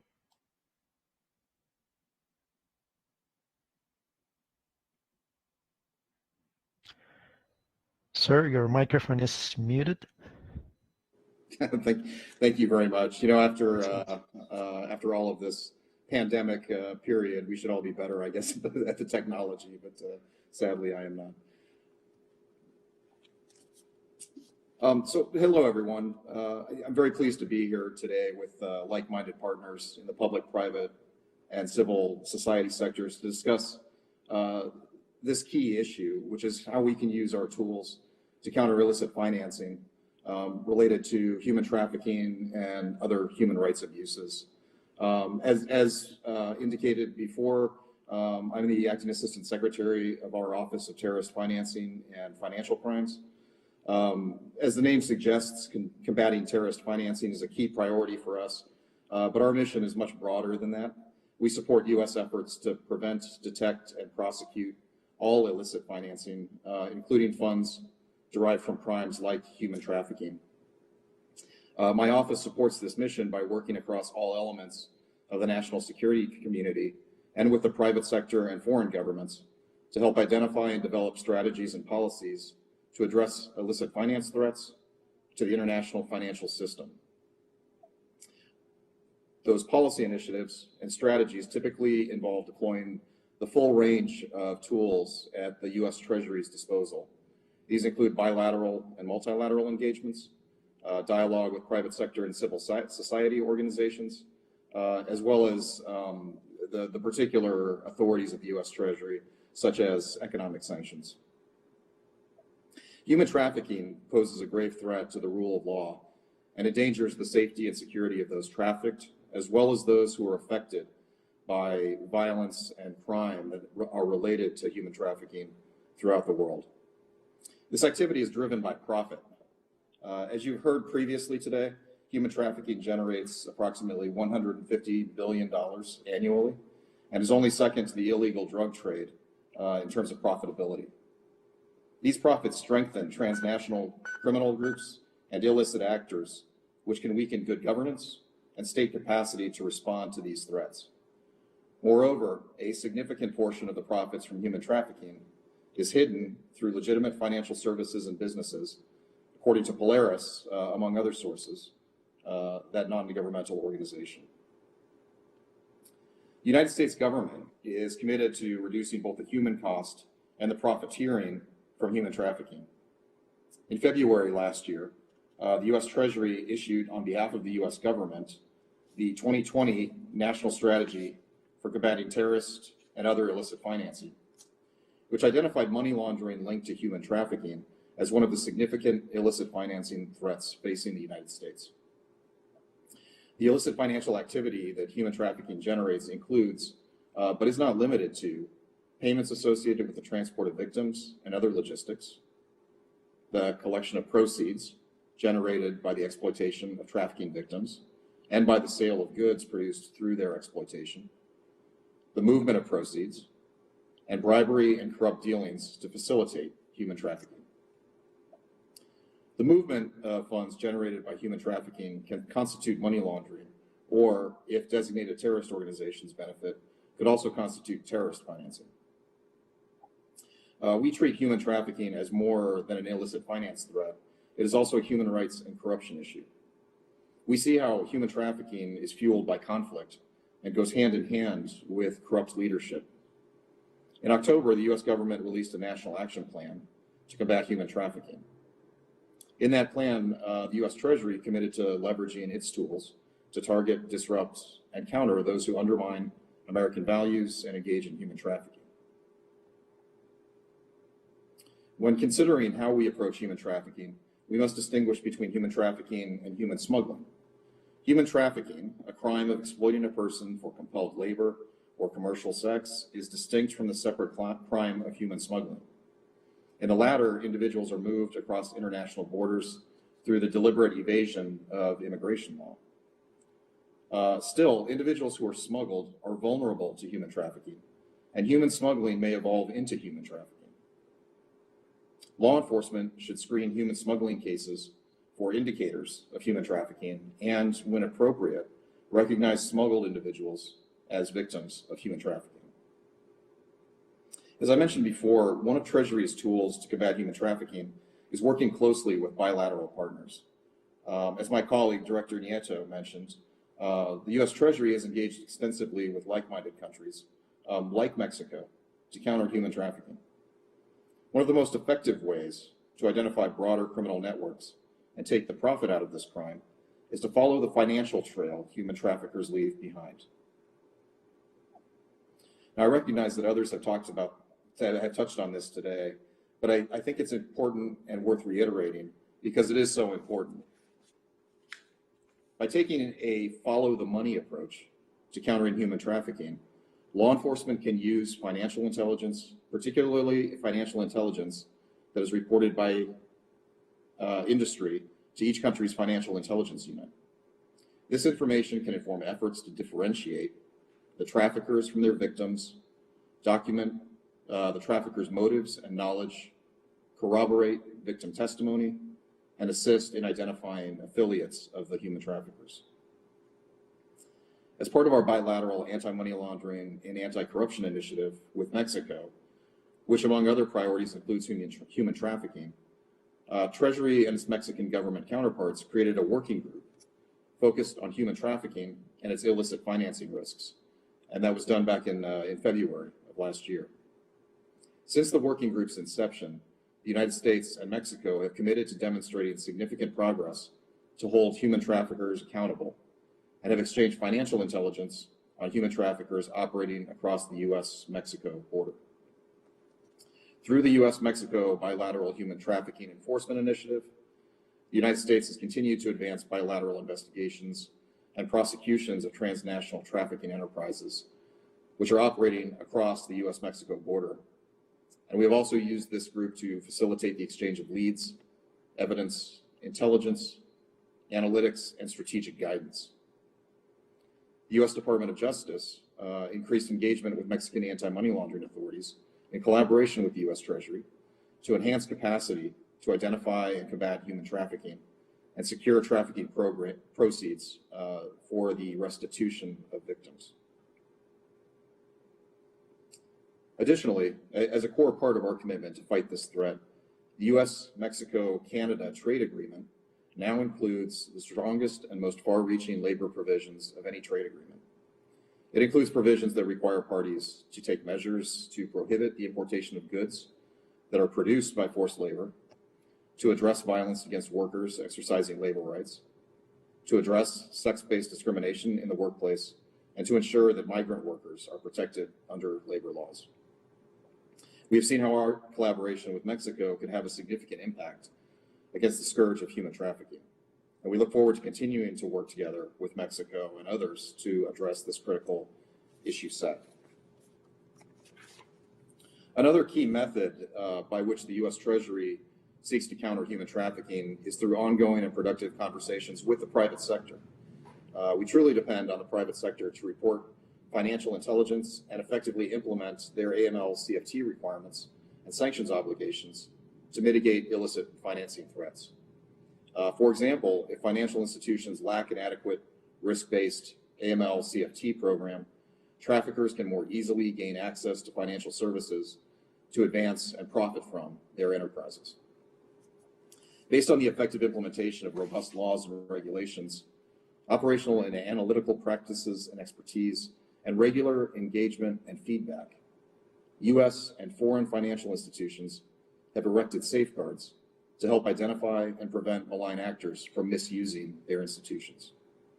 In particular, the financial intelligence that institutions develop and report is crucial to this fight, is part of the follow the money approach, and is highly valued by government authorities. We regularly meet with private sector entities to explain our sanctions regime and associated actions, and to share information that highlights the typologies of illicit activity, as well as to exchange best practices. This dialogue creates a positive feedback loop of information sharing. And to continue this feedback loop, Treasury has been issuing advisories to help the private sector identify priority threats and key corrupt activity and human rights violations.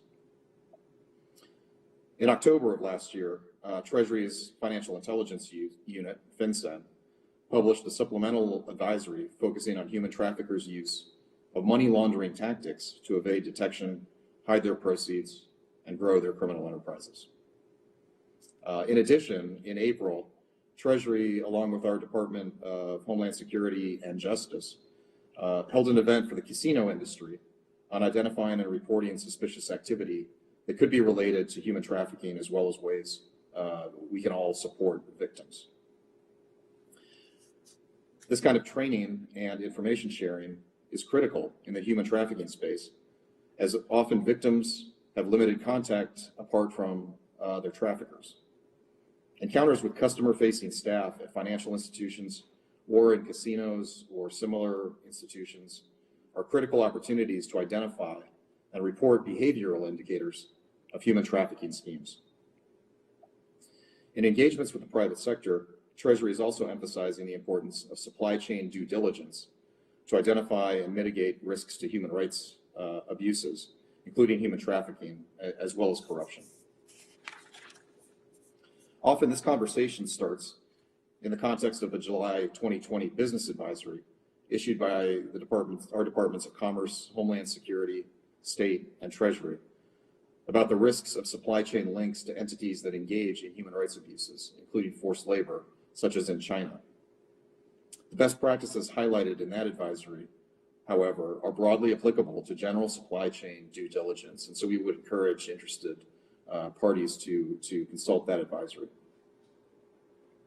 While the advisory focuses on firms directly involved in the supply chain, it notes that financial institutions should assess their potential exposure to the risk of handling the proceeds of forced labor on behalf of clients involved in those shipping and supply chain activities. As appropriate, financial institutions should implement a mitigation process in line with the risks that they identify. Additionally, we encourage the private sector to use innovative technology solutions to increase supply chain transparency as part of implementing an adequate risk-based AML-CFT program. We've also had substantive conversations about supply chain due diligence with civil society organizations who we consider critical partners in this endeavor. Non-governmental organizations have provided much needed context for the private sector to understand human rights and corruption risks in their supply chains. They've also helped to identify new means and methods by which human rights abusers and corrupt actors are using to exploit the international financial system. Bringing the private sector and civil society together can be a force multiplier. For this reason, the U.S. Treasury hosts an annual partnership to combat human rights abuse and corruption. This event brings together non-governmental organizations, the financial industry, and government partners to discuss human rights and corruption issues and challenges. Last year's event highlighted forced labor in supply chains, as I was just discussing. We emphasized that information from withhold release orders issued by our Customs and Border Protection Unit, along with sanctions designations, can be used by the financial industry for customer due diligence and in assessing suspicious behavior for transaction and ongoing monitoring. This again speaks to how these dialogues can generate productive feedback loops among the various stakeholders. This partnership is also an opportunity to ensure that victims' voices are incorporated into the conversation. Obviously, survivors can have critical insight into how human traffickers operate and who is most likely to be victimized, in addition to helping identify the traffickers and their facilitators for action. As my colleague previously mentioned in her opening remarks, we must also consider the role that we can play to support survivors of human trafficking. For example, human traffickers commonly exploit their victims' personal identity information to conduct illicit financial activities. Recognizing the signs of this activity, including those noted in the FinCEN advisory that I mentioned previously, is vital to being able to report valuable financial intelligence and combat human trafficking. And just as important is the need to help victims after they have been liberated from their traffickers. They should not be stigmatized and marginalized because of what traffickers have forced them to endure. Instead, they also must be included in our financial systems. Accessible financial services, including in low-risk, low-value payments and online microcredit, without perhaps requiring traditional identity documentation, are examples of how financial services can help survivors rebuild their lives. In addition, governments can support the use of innovative tools and services to assist victims whose traffickers have harmed them financially. Before I close, I want to thank all of you again for being here today to give this important issue the attention that it deserves. I also wanted to thank the missions of Spain and Mexico to the Organization of American States for hosting this event, and to my fellow panelists for this engaging dialogue. I appreciate your time and look forward to continuing our work with you to support vulnerable populations and keep illicit actors out of our financial systems. Thank you very much. Muchas gracias, señor Ahern, por su destacada intervención. Distinguidas delegaciones y participantes. Thank you so much. I'm afraid our time is up. I just wanted to highlight a few of the main ideas that were shared by the representatives and panelists today. So in that regard, I'd like to highlight the following points, and elements that our department have identified as vital. First of all, the transnational nature of trafficking in persons and its related crimes inescapably implies the need for countries to collaborate in identifying the perpetrators as well as the assets and profits. Consequently, financial investigations and comprehensive money laundering investigations on the predicate offenses associated with trafficking in persons are essential to dismantling transnational organized crime networks and identifying, tracing, freezing, seizing, and forfeiting the ill-gotten gains associated with this crime. To this end, working in partnership with the private sector and civil society is essential to providing that targeted, specific feedback on behavior of the suspicious transaction reports received by FIUs. And so entities that send the information are able to keep their monitoring and detection mechanisms up to date and to ensure that more and better reports are available to be used in these investigations, and having public policies and legal frameworks that are in line with the international recommendations that govern efficient management of confiscated assets and property and the use thereof for restitution of victims and survivors. All of this has been highlighted and deserves special attention in our continued joint efforts. I would like to once again thank all our distinguished representatives and panelists for their contributions to today's discussion, and I would not wish to conclude without extending our special thank you to the Permanent Mission of Mexico and the Permanent Observer Mission of Spain, who co-organized and sponsored this event. Thank them for their collaborative spirit and for having taken the initiative to highlight the issues addressed today. This on behalf of the Secretariat, and I'd like to thank the entire team of the OAS Department Against Transnational Organized Crime, who worked so hard on this discussion, our colleagues in the Secretariat of Multidimensional Security in providing comprehensive responses to this issue. Thank you to the Department of Conferences for their assistance. Thank you to the interpreters and to the press team for making this possible. Finally, thank you all for joining us. We hope that it has fulfilled your expectations. Have a nice day.